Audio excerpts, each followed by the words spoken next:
we are still trying to process the history we're living through right now.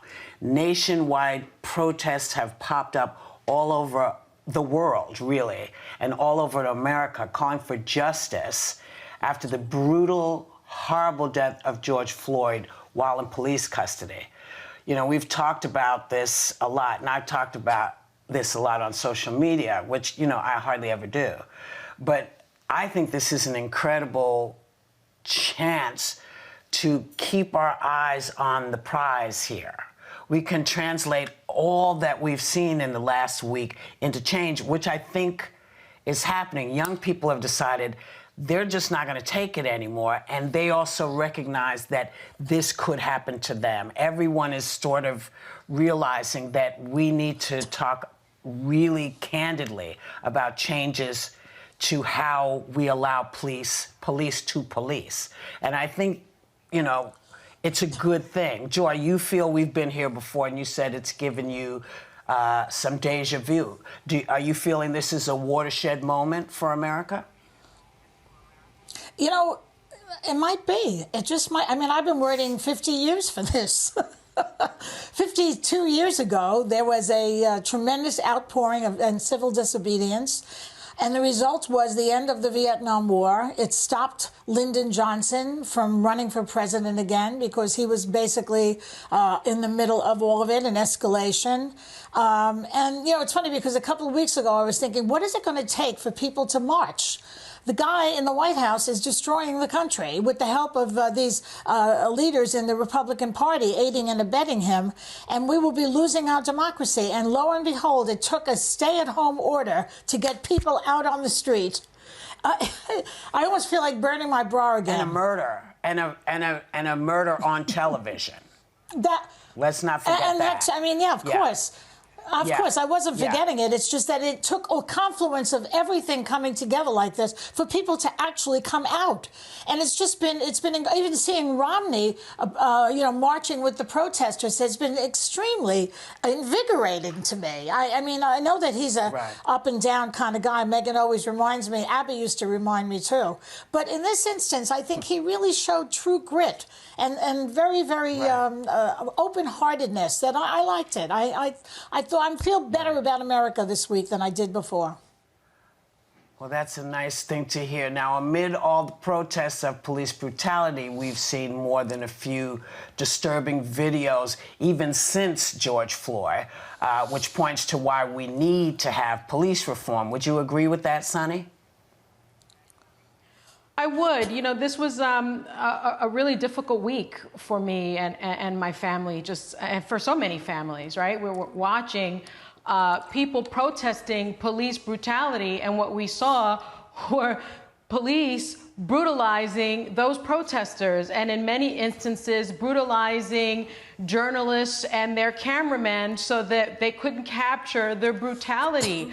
I saw, I think we have video, which is very disturbing, of a 75-year-old man, an activist, brutalized by police and landing on his head and bleeding from his head, and officers just walking by people that they are supposed to protect and serve in full-on riot gear and military gear. And all I just kept on thinking is, what insulates my children and America's children from this kind of violence?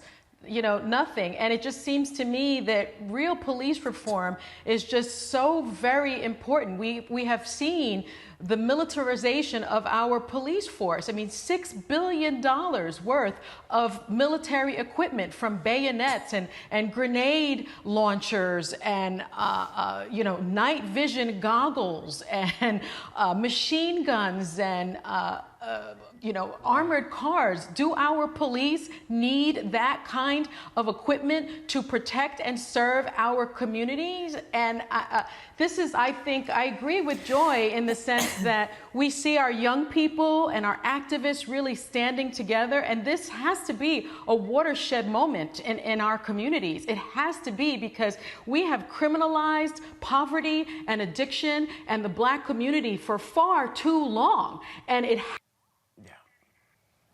stop. We have to be protected from those who are supposed to protect and serve us. And I'm just Right. sick and tired. I'm sick and tired of it. So, Megan, we're at day 13 of protests.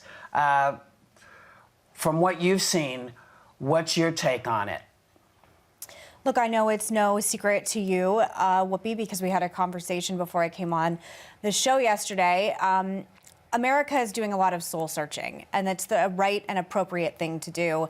One of my personal icons, Condoleezza Rice, wrote a Washington Post op-ed that I think broke it down really simply and easily for all Americans. She said, America is a beautiful country, but it was born with a birth defect, and that birth defect is slavery. And she said, we all Americans, all of us, have a personal responsibility in this moment to confront race in America. And I think she's right. And she, you know, I have loved her for my entire life, and I did not know she's the great-granddaughter of a slave owner and a slave. I somehow missed that. So to have a woman like that who has become such an American icon have to live with that burden while at the same time, you know, talking about America in the way that she has, I think people like, not just people like me, but all Americans in general, but particularly people like me that come from a place of privilege, have to take a really hard look at the extreme pain in this country and anger. This didn't just come from nowhere. This didn't just come from a silo. And I implore everyone everywhere, but particularly people who are in their tribes, and I mean that political tribes, that we need to lead with compassion and empathy and love and humanity. And I know we are not getting that from the top, but there are people I have seen that I have been getting it from. George Floyd's family, I think, have been incredible throughout this entire thing. And I empathize with their grief on a level I can't possibly explain. And there have been leaders that have done a lot right now. There have also been people that have deeply disappointed me. And I would just say to everyone watching here, all of us have a responsibility to take a hard look at our responsibility confronting race, like Condoleezza Rice said. And I hope this is a watershed moment that we can learn and grow from. And I pray for America, and I pray that we all speak in the language of unity right now.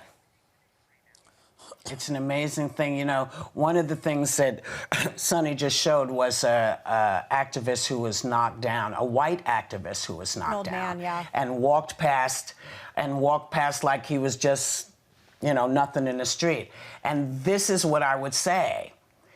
If we don't catch this right now, we're all in the middle of it. Because if they did, we know they do it to us.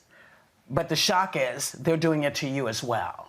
And so if we can unite and find a better way to help the police do what they're supposed to be doing, which is keeping neighborhoods safe, if we can find a way to make it about the neighborhood and the people who help pay to keep police departments going, if we don't find a way to fix this, this is going to get so far out of hand, we're not going to be able to bring it back.